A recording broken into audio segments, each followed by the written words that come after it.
Est-ce que vous saviez qu'actuellement, Asripano a décidé de réduire les frais de tests et les coffres à près de 60%? Bonsoir madame. Bonsoir. Et bienvenue à Asripano, à la 6e édition du Lundi du Ministère. Merci. Alors je me présente, moi je me nomme Idriss Talon. Je suis bénévole à Asripano, ça fait 3 ans. Je donne mon temps, mon énergie et mes connaissances dans la lutte contre cette maladie. Donc vous allez également vous présenter. Ok, moi c'est Madame Possi Florette. Oui, j'ai connu le groupe via les réseaux sociaux, Facebook plus précisément. Et je suis entrée en contact avec la dame par Messenger. J'ai dit, on fait comment pour intégrer votre groupe parce que moi j'ai un enfant qui est malade. Elle m'a donné les modalités et c'était en août. En août? Oui, c'était en août. En décembre.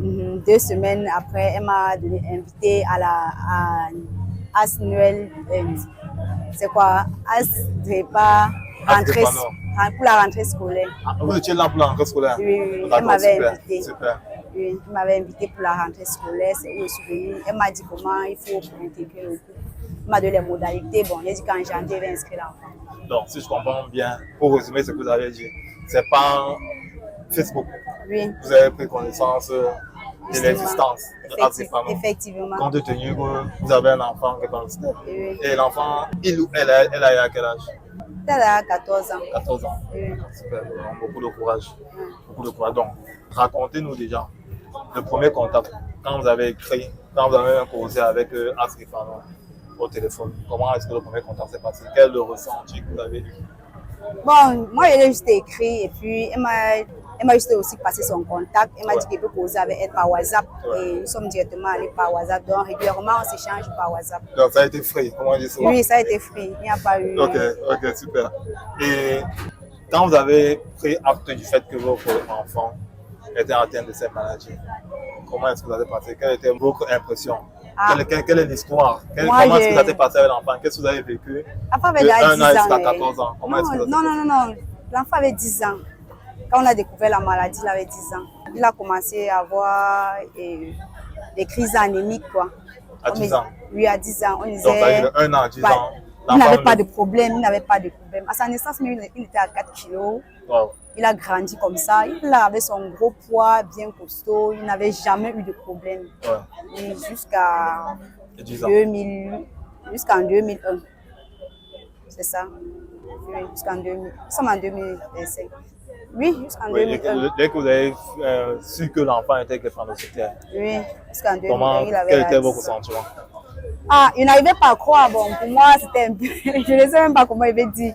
Pour moi, bon, il n'arrivait pas à croire. Ouais. Puisque pour moi, quand je faisais mes recherches, tout ça, on disait que l'enfant manifeste la maladie à 6 mois, l'enfant peut manifester la maladie à 1 an. Bon, moi, je me posais les questions. Comment est-ce qu'il a grandi jusqu'à 10 ans sans jamais avoir de problème? Et puis, subitement, ça surgit comme ça. Je n'arrivais pas toujours à croire. Puisque j'étais dans un centre médical, je suis rentrée à l'hôpital général, j'ai refait son électrophorèse. Donc, on fait d'abord son test dans le centre médical à cause des transfusions répétitives. Oui, c'est où la pédiatre a dit qu'il faut qu'on essaye. Attends, je ne comprends pas. Ça veut dire que c'est de 1 an à 10 ans. L'enfant n'avait pas de problème. De 1 an à 10 ans. C'est à partir de 10 ans qu'on a commencé. C'est à partir de 10 ans qu'il a commencé la première transfusion. Oui, qu'il a commencé sa première transfusion à partir de 10 ans. Ouais. Oui. Donc, quand il a eu 2-3 transfusions, c'est où la pédiatre a demandé de faire son électrophorèse. C'est vrai que moi je voulais savoir, est-ce qu'avec vos compagnons, est-ce que vous avez pris la peine de savoir si vous êtes compatibles auparavant de vous? Non, c'est quand même l'amour de la jeunesse. Là, vraiment, c'est non. D'accord. Bon, si on vous demandait de définir la drépanocytose pour que les personnes qui sont en face de nous puissent comprendre facilement, vous allez dire qu'est-ce que c'est la drépanocytose? Moi, avec la situation que je vis, c'est une maladie sanguine beaucoup plus. J'aime beaucoup plus, c'est beaucoup plus le sang parce que c'est quand l'enfant est anémique que les crises commencent. Et le mien, généralement, bon, il n'a pas beaucoup de crises. Il a eu une grave crise au niveau de la poitrine, crise thoracique. Oui. Ça fait combien de temps? Ça fait déjà 2 ans. Depuis là 2 ans, là, il n'a plus manifesté des crises puisqu'il a eu un suivi. Je le suis dans le centre médical, là où on avait détecté les panneaux.